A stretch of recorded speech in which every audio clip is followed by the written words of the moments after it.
Hi friends, welcome to my channel. இன்றைக்கி நம்ம mushroom வச்சு வீட்லேயே சிம்பிளாக மஷ்ரூம் மஞ்சூரியன் எப்படி செய்யலான்றதை பார்க்கலாம். அதுக்கு முன்னாடி என்னோடய சேனலை சப்ஸ்கிரைப் பண்ணலைன்னா சப்ஸ்கிரைப் பண்ணிவிடுங்க. அப்படியே பெல் பட்டனையும் ப்ரெஸ் பண்ணிவிடுங்க. அப்போ தான் நான் போடுற வீடியோ உங்களுக்கு நோட்டிஃபிகேஷனில் வரும். நான் ஒரு பேக்கெட் மஷ்ரூம் எடுத்திருக்கேன். அதை நல்லா வாஷ் பண்ணிவிட்டு இந்த மாதிரி கொஞ்சம் பெரிய சைஸாக கட் பண்ணிக்கோங்க. ஏன்னா நம்ம ஃப்ரை பண்ணும்போது மஷ்ரூம் வந்து சைஸ் சின்னதாகும். அதனால் நார்மல் சைஸில் கட் பண்ணிக்கோங்க. ரொம்ப குட்டி குட்டியாக கட் பண்ண வேண்டாம்.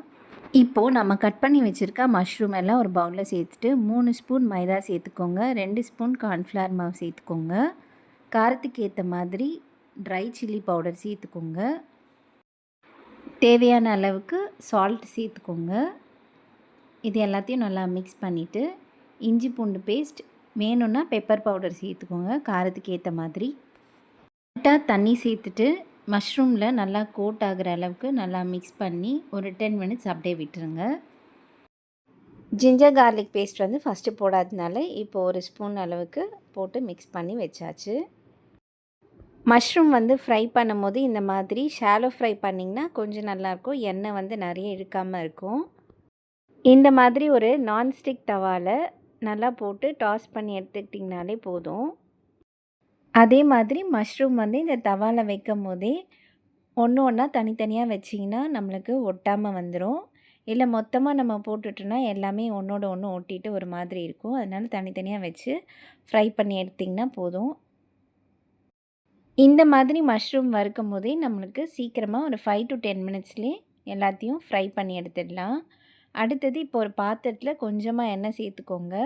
நல்லா பொடியாக கட் பண்ண பூண்டு சேர்த்துக்கோங்க. பொடியாக கட் பண்ண இஞ்சும் சேர்த்துக்கோங்க. ஒரு பச்சை மிளகாய் அதை இந்த மாதிரி ஸ்லைஸ் பண்ணி அதையும் சேர்த்துக்கோங்க. இதெல்லாம் சேர்க்கும் போதே கேஸ் ஸ்டவ் வந்து மீடியம் ஃப்ளேம் இல்லை லோ ஃப்ளேமில் வச்சுக்கோங்க. ஹை ஃப்ளேமில் வச்சுன்னா ரொம்ப தீஞ்சிடும். அடுத்தது ஒரு பெரிய வெங்காயம் அதை பொடியாக கட் பண்ணி கொஞ்சோண்டு உப்பு சேர்த்து நல்லா கலர் சேஞ்ச் ஆகிற வரைக்கும் வறுத்துக்கோங்க. ரொம்ப கோல்டன் ப்ரௌனில் ஆகக்கூடாது. லைட்டாக கலர் சேஞ்ச் ஆனோடனே நம்ம எடுத்துக்கிட்டால் தான் கரெக்டாக இருக்கும். அப்போ தான் நல்லா க்ரன்ச்சியாக இருக்கும். அடுத்தது ஒரு ஸ்பூன் சோயா சாஸ், ஒரு ஸ்பூன் டொமேட்டோ சாஸ் சேர்த்துக்கோங்க. அடுத்தது ஒரு ஸ்பூன் கார்ன்ஃப்ளவர் மாவை தண்ணியில் கரைச்சி இது கூட ஆட் பண்ணி நல்லா இந்தளவுக்கு திக்கார வரைக்கும் நல்லா வதக்கிக்கோங்க. இந்த டிஷ் வந்து கொஞ்சம் கிரேவியாக வேணும்னு நினச்சிங்கன்னா இன்னும் ஒரு 2 ஸ்பூன் கார்ன்ஃப்ளவர் மாவு அதுக்கேற்ற மாதிரி தண்ணி கூட சேர்த்து நீங்கள் மிக்ஸ் பண்ணிக்கலாம். வெங்காயம், இஞ்சி பூண்டு, பச்சை மிளகாய் இதெல்லாம் நல்லா கார்ன்ஃப்ளவரோட நல்லா மிக்ஸ் ஆகி திக்கான உடனே நம்ம வறுத்து வச்சுருந்த மஷ்ரூமையும் சேர்த்து நல்லா இந்த மாதிரி மிக்ஸ் பண்ணிக்கோங்க. இது கூட லாஸ்ட்டாக கார்னிஷிங்காக ஸ்ப்ரிங் ஆனியன்ஸ் கூட ஆட் பண்ணிக்கலாம்.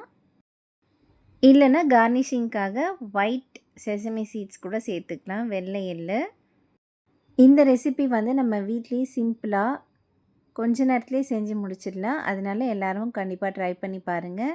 இந்த வீடியோ யூஸ்ஃபுல்லாக இருந்தால் உங்கள் ஃப்ரெண்ட்ஸ் அண்ட் ஃபேமிலிக்கும் ஷேர் பண்ணுங்கள். இதே மெத்தடில் நம்ம பன்னீர் வச்சும் பண்ணலாம், இல்லை காலிஃப்ளவர் இந்த மாதிரி வச்சும் பண்ணலாம். ரொம்பவே சூப்பரான ரெசிபி. ஸோ மிஸ் பண்ணாமல் கண்டிப்பாக ட்ரை பண்ணி பாருங்கள். மறக்காமல் சேனலையும் சப்ஸ்கிரைப் பண்ணிவிடுங்க. தேங்க்ஸ் ஃபார் வாட்சிங்.